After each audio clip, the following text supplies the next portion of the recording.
Hi, Spencer. Hi. Nice to Hi, how meet you doing? you. It's a pleasure to meet you too. Um, Cyber meet you.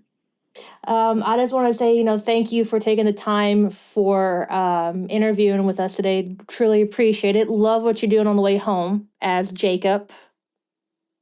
Oh, thank you very much. Of course. Very Um, happy to be chatting. so how did you learn about the way home? It's not much of an interesting answer. I learned about it through an audition I got. As you get as actors, you get these self tapes, and it was very shrouded in mystery what the character was. So I think it was called Isaac Bishop when I initially went out for it. And then as it progressed, I came to learn about the magic of the way home and this awesome character. Okay. Did you know about the show beforehand or? I did not. No. The audition was my first sort of introduction, and then upon doing the audition, I binged the entire first season, and yeah. Fair enough. What's been your experience like on this show? It's been excellent. It's interesting joining a series in the second season because a lot of the connections between the cast and everything are all established. But everyone is so lovely and welcoming, and they were really helpful too. Alex and Heather and Marley and Grant were all super helpful in the process of building Jacob as he'd essentially had 24 years in between what we knew of him. So there was a lot of work to be done in terms of building who he was now. And everyone was super helpful and welcoming in that process.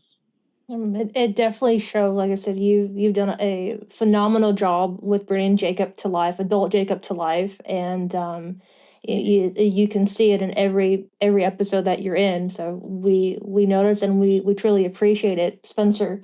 Um, so, what's been your process to bring Jacob to life, adult Jacob, because he's been through so much, in the past and with PTSD and all those complex emotions. What's been your process to bring that to life?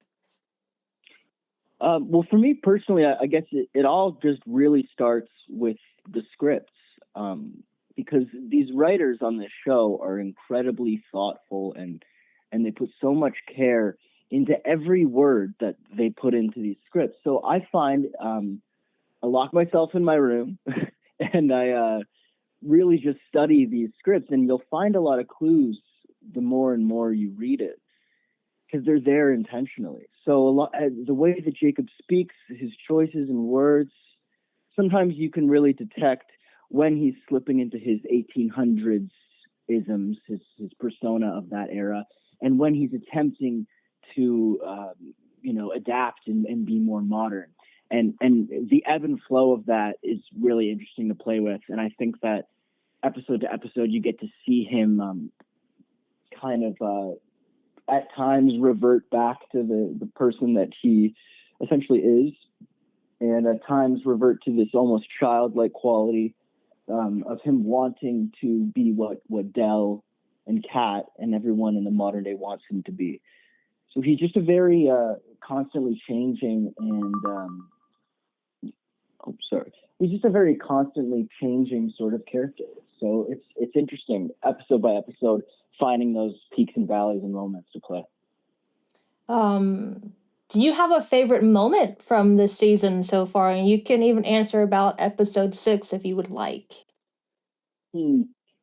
Oh gosh, well, there's so many excellent moments. Honestly, one of my favorite. I personally have grew up loving, comedy and stuff like that, and this show and this character is at a lot of times, very dark and introspective, and the themes are really heady. And in episode 3, you get to see a different side to Jacob, which I really enjoyed playing, which is kind of, he indulges a bit too much in the sauce, and you get to see maybe the way that he was with Thomas back in the day. A side to him that's not so damaged and broken. He almost seems quite the opposite, impenetrable for a moment. And yeah, I found the dialogue that they wrote in those scenes, and sort of the way he begins to open up and reveal too much, both information wise and character wise, was really fun to play with, and I loved how it turned out. Yeah, so that was a very funny scene, and luckily that mom did not see him being brought home by Kat. That would have been an interesting interaction, but Oh, um, absolutely. definitely one of fan favorites. So pivot a moment into episode 6. At the end, we bombshells dropped. Jacob learns from Kat that she may have killed their father,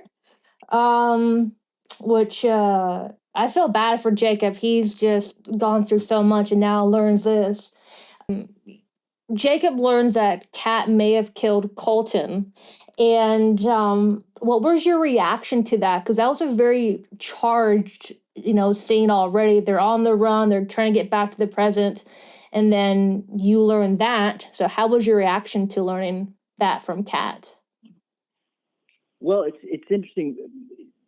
Jacob, I think, is at an extremely fragile place, especially having had to been forced to abandon his life essentially in the 1800s, and coming back and seeing sort of the direct cause and effect of what that's done. How literally the sky is gray without him there, and I think that he feels responsible for a lot of that, and it leaves him in a fragile state. So when he hears that information from Kat, the one person who he feels like he can trust in the modern day, when he feels lied to and betrayed, just as he has felt with everyone around him, a part of him breaks.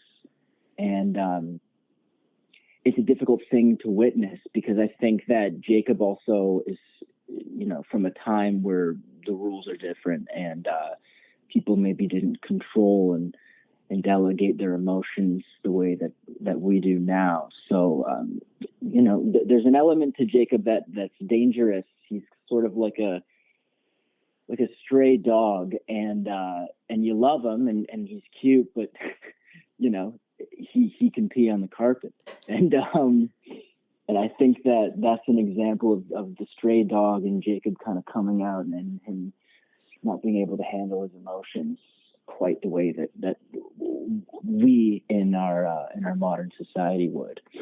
And the glimmers of that side of him are interesting and dangerous, I think, to an audience.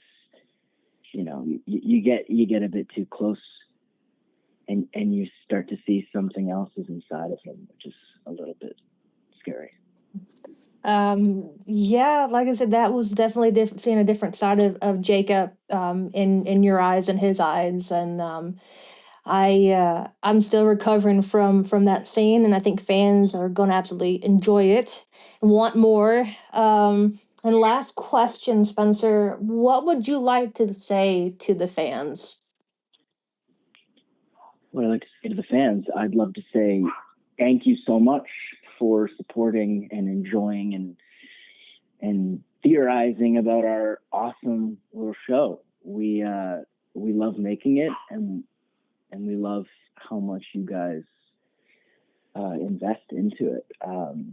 And thank you for also accepting me into the fold.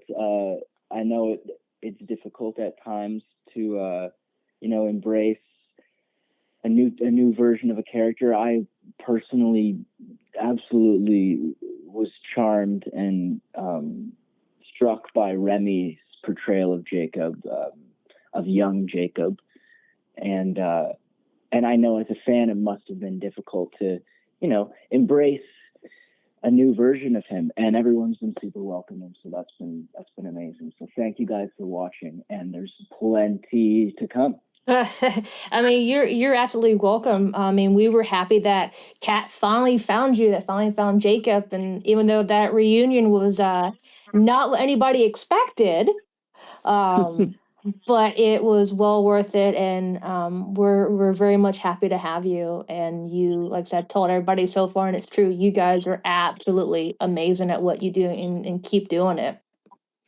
Oh, thank you so much. I really, really appreciate that.